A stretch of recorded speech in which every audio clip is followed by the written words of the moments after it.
Estive em Brasília para entrevistar o vice-presidente Hamilton Mourão.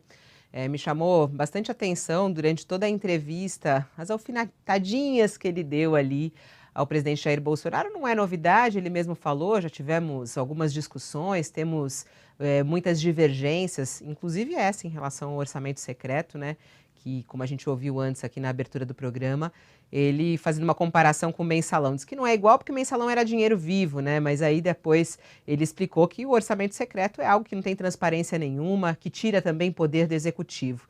Me chamou a atenção na entrevista também quando ele fala sobre a lealdade ao presidente. Vamos assistir esse trecho. Nós temos uma relação muito clara, muito tranquila, não é? Sempre tivemos aí alguns atritos, né, vamos dizer, em alguns momentos, isso é normal, né? A mim, eu não vejo problema nisso, né? Agora, o presidente compreende perfeitamente, né, que ele tem a minha lealdade, então ele não precisa temer nada de mim, não é? Com todas as crises que foram vividas, né? Acredito que se eu fosse um político de outra estirpe, eu teria negociado ali dentro do Congresso, né, o impeachment do presidente, né? E como eu não sou, ele sabe que tem essa, vamos dizer, essa situação tranquila. E aí chama a atenção que ele está falando sobre lealdade e depois ele falou sobre Sérgio Moro, quando a gente perguntou sobre a entrada de Moro no xadrez político. E aí ele deu uma declaração falando da força de Moro. O doutor Sérgio Moro, né, ele tem luz própria, né? É alguém que conquistou parcela da população brasileira pela atuação dele como juiz, né, principalmente ali no julgamento do caso ali do Petrolão, né? Então, ele tem vamos dizer, esse espaço dentro do campo político. Eu vejo ele hoje como a principal candidatura da assim chamada terceira via, né? Agora vai depender dele conseguir empolgar a massa, né?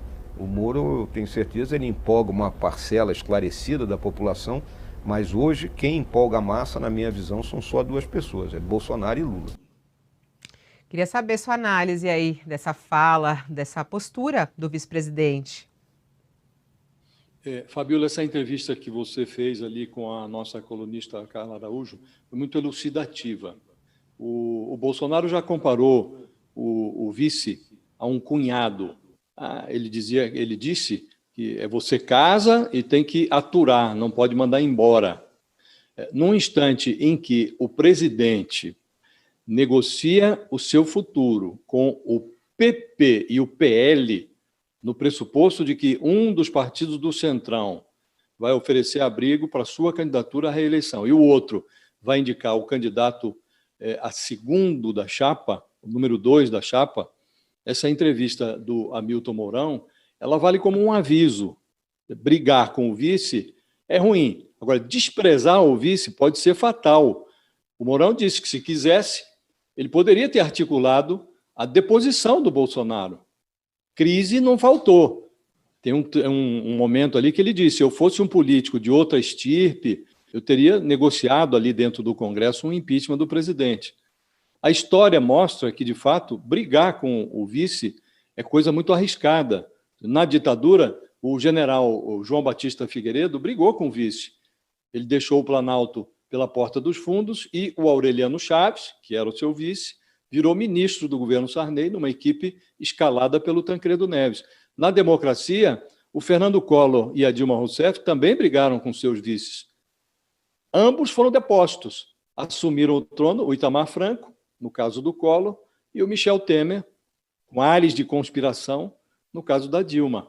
O que o Mourão disse, com outras palavras, foi mais ou menos o seguinte: se no meu lugar estivesse um vice do Centrão, o Bolsonaro já teria sido mandado para casa, já teria sido deposto. Ao classificar as emendas secretas do orçamento federal como manobras orçamentárias em benefício daqueles que apoiam o governo, o general Mourão como que insinuou que essa sobrevida concedida ao Bolsonaro, ela tem também um componente monetário. E, de resto, nesse trecho da entrevista em que ele diz que o Sérgio Moro é o único presidenciável da chamada terceira via, que anima uma parcela esclarecida, na expressão dele, da população, o Mourão como que insinua que o desentendimento do Bolsonaro com o seu ex-ministro da Justiça pode custar caro, pode custar ao Bolsonaro um pedaço desse eleitorado conservador. Então foi, por todas as razões, Fabíola, uma entrevista muito elucidativa e mostra os riscos a que o Bolsonaro está agora exposto, inclusive nessa sua decisão de descartar o Mourão para acomodar no segundo posto, o número 2 da chapa, um personagem do Centrão. O risco é grande e estão aí os exemplos históricos que revelam que o Mourão disse é verdade. Brigar com o vice-presidente é um negócio arriscado, é algo que um político experiente não deveria fazer. Ele até ficou um pouco assim quando a gente perguntou, mas o presidente não lhe convidou para compor para o ano que vem? Ele falou não, nenhuma conversa, em nenhum momento. E também em relação a não convidar, né? Aí ele falou também não. Não convidou e também ainda não me desconvidou, mas já percebi que estou um pouco fora. Tanto é que a vontade dele mesmo é se candidatar ao Senado, mas disse que se não se candidatar, vai seguir em Brasília, vivendo lá e trabalhando, inclusive, na área privada, disse ele. Mas deu a entender bem que o desejo dele é ir para o Senado, talvez pelo Rio Grande do Sul, talvez pelo Rio de Janeiro. Ainda não definiu e nem definiu o partido também, deve estar de saída do PRTB.